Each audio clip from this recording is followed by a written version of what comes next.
Welcome back everyone to my Let's Play of Final Fantasy V, the 4-job Fiesta for T&V Small Critter Rescue. Last episode we did a lot of exploring in the world, checked out a bunch of towns, and we ended up here in Ball Castle. We got into the basement and we fought Odin. We got a level 4 summon, so we're going to get the other level 4 summon in this episode. But we're going to take that Hiryu for a ride real quick. Yeah, there's no real point to riding the Hiryu. I'm just going to ride it just to show that you can ride it. And also, I guess, to avoid any random encounters to get back to my airship. The airship is parked to the southwest by the old Jackhole Cave. So, yeah, there's no advantage to riding the Hiryu. It can't take you to any place that the airship can't. It actually has less places to go than the airship because it can't fly over mountains. So, but it's there just, I guess, so the game didn't forget about it. So, but we will grab the Hiryu, just take it for a quick little spin, and then we'll get back on our airship and we'll continue to visit the remaining towns we need to see. So, we have to visit Kelb, the werewolf village, which is to the north of here. And then we got to go back to the Pirate's Cave. And then we're going to stop by Google again just to show off the dialogue of that one guy who I missed.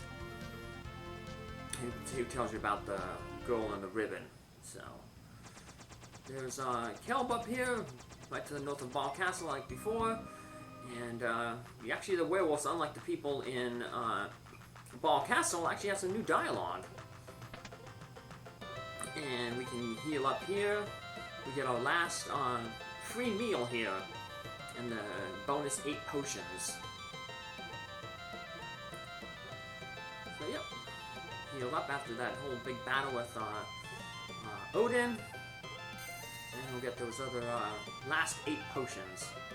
The after meal service. But now if we talk to him again, he just says, "Hey, we're out of stuff." So yeah, I can't take advantage of it anymore, but that's okay. We got 24 potions out of it. I'm almost maxed on potions, and we haven't even been buying potions. We may have been buying the high potions. We're almost maxed on them as well. So, thank you to protect the fire crystal. Here's my brother. So yeah, until you complete the Chrono Jar side quest there, that old man's still going to be in the well. But we will not complete that, because you need to have a Beastmaster. If you want to see that thing completed, you can always look at one of my older 4-job Fiestas. The first one I actually have a Beastmaster, so that was probably the best one to look at. You basically just weaken the frog down to I think 1/8 of its max hit points, and then you can use the Beastmaster's catch ability. You catch it, you bring it back with 10,000 gold, give it to the old man, and he gives you this jar that allows you to catch monsters with only half their hit points remaining. So it makes capturing a lot easier. Capturing is good because when you have a captured monster, you can release that captured monster, and different captured monsters have different effects. Surprisingly, like there's the imps that you get to the beginning of the game that are outside this cave when we first start the game. You capture them and you release them. They cast the Flare spell, which is like the ultimate black magic spell. We'll get access to that later. For now, we're going to get access to a different spell. We're going to get access to the Sildra summon. Sildra is the final level 4 summon. And once we get Faris back in our party, we could come back here. And she sees this apparition of Sildra. She's not the only one. Cara can see it too. And Sildra is going to assist. Sildra's soul says that he wants to help you, Faris. Such a good boy. Sildra is actually a pretty powerful summon.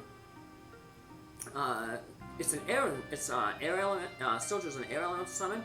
So if you have the air knife, you can actually increase the damage that Sildra does by a significant amount, by 50%. And Sildra is actually pretty cheap. So in terms of power to MP ratio, Sildra is probably one of the better summons in the game. So let's look at the Esper there. Yeah, only 36 compared to Odin at 48. I said Odin can guarantee kill an enemy if they're not have the heavy set. But if they are a heavy set enemy and are immune to instant death, then Odin will just like throw the spear at it, do a little bit of damage. Here we know how Sarissa became Faris. Apparently when they picked her out of the ocean, the pirates, she kept saying her name was Farifa. So they just shortened it to Faris. This guy is still seasick, wow. But Boko, of course, isn't sick anymore. He's out by Guido's cave. We can go pick him up. We're actually going to use him a little bit later for 2 little side quests. We could do them right now, but we weren't told about those side quests, so just like with the Mirage Village side quest, I'm not going to do it until we actually are told about these quests. So, let's leave here, get out of the way, pirate. Enemies still here are still the beginner ones from the beginning of the game. So if you haven't powered up your chicken knife, this is a good place to do it because it's easy to flee from these enemies because they're so low level compared to our levels. And you can always just heal up at the healing spring at the beginning of the pirate cave. We're kind of near Rugal, so let's go check that place out real quick. We'll talk to that one guy. Not that we need to, but I just want to show that he gives you that reminder to go see the girl in the armor and weapon shop. Rugal. Gee, I guess I meant to talk with him, but the kid got in the way. The girl in the weapon armor shop was looking for a ribbon. Well, we got her ribbon. So, unlike Final Fantasy 1, we were only able to get 3 ribbons, and we had 4 party members. In this game, we'll actually be able to get 4 ribbons, 1 for everybody. So, you get more than 1 ribbon in Final Fantasy 2, because some enemies drop the ribbon. The Queen Lamia's, and the one knight, I think, in the Final Castle, Pandemonium. And then, of course, Final Fantasy 4, the Toad Ladies, and the Warlocks, those magicians on the moon, they drop the ribbons. So, here we have another dragon. I guess it's named after the Istory Falls dragon. Because Istory is to the west of here. These are the only new land-based encounters in this area. They can be encountered anywhere between Istory and Rugal. So this section of land here. So I just went right here, right between the middle of the 2 places. So Blizzard Buffalo. What is this? Mega Man 3? Mega Man X3? He's the ice boss in that game. And I forget what he was weak to. Is there a 5 enemy in that game? I'm not sure. I haven't played Mega Man X3 in forever, so I used to watch mainly only familiar with it mainly from watching people play it on like Retrothon and some other retro gaming events. But this guy's weak to fire. We can cast the Fire 3 spell, Magic Sword, and finish him off in 1 hit. But before I finish him off, I'll get TNT back on his feet. And we take out the Blizzard Buffalo. And actually, I'm going to cut out about 6 minutes of battles here, because it took me a while to actually get the last enemy here.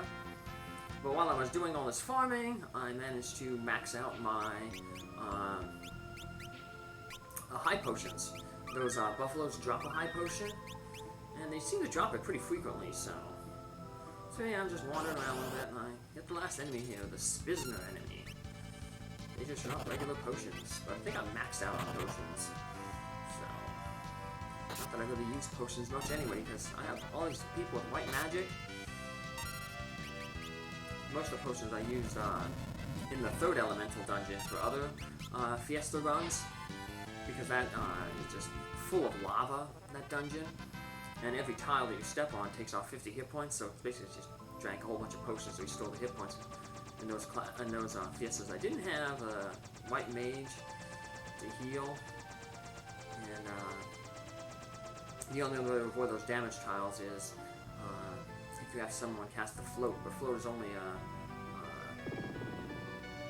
two ways to cast it are if you're a time mage, it's a time magic, or if you're a blue mage and get the big guard spell, that can be tricky to get because you need to have the enemy that gives it to you charmed, so it casts it on your characters. So it gives you like safe shell and float. So here we have our first kind of monster in a box, really kind of annoying enemy, the Coast Ones.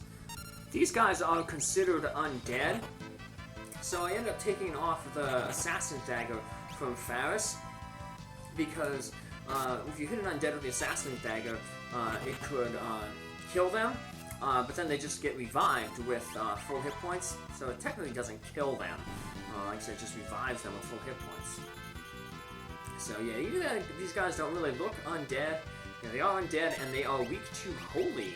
So yeah, Cara's Sage Staff that she got is going to be amazing against these guys. It's also good against those blonde Lamias that we can fight in this place. So yeah, pretty much one-shots all these things. Even though the staff is a physical attacking item, for some reason, the way the game is coded, the thing actually does damage, magical damage. It's based on your magic stat, and it affects their magic defense. So, yeah, so we're hitting a weakness with magic power rather than strength, and against their lower magic defense, we're just one-shotting them. So, yeah, we finish it off. And we got some more of these snakes. Not too difficult. Pretty much just one-shot them. You get the chicken knife back on. That'll one-shot them. Put the assassin's knife back on Faris as well. Does some good damage to the Asters as well, so. Another way to take these guys out, and the Lamias, is you can always use a Magic Sword, Ice 3. They also have the weakness to ice. But most things are also weak to Chicken Knife. So. And we fell down into the basement because of that sand trap that was pushing us. But keep that in mind, because there's going to be a floor later on where there's a bunch of those. In order to get those sand to stop flowing, you have to hit a button usually nearby. So you see that button there. Those buttons also, we had to push the buttons earlier to cross those spikes. Now you can step on the spikes if you want to, but you'll take damage, so it's easier just to press the buttons, configure the buttons on the wall to make a clear path. And in this instance, it's the push the left and the right button in and have the center button sticking out, and that makes the clear path to this section of the temple, or the pyramid. There's no real reason to go this way unless you're like really trying to fill up the best area and get 100%. Because here we have a mummy coming out of this sarcophagus.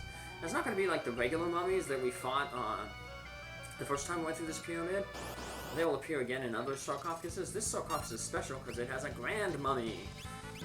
But he's not so tough when yeah, you hit him with chicken knife. So. He doesn't have a listing of hit points anywhere, so, but obviously he has less than 9,999 because we were able to one-shot him there with the chicken knife. And we get the coast ring. It's one of those things that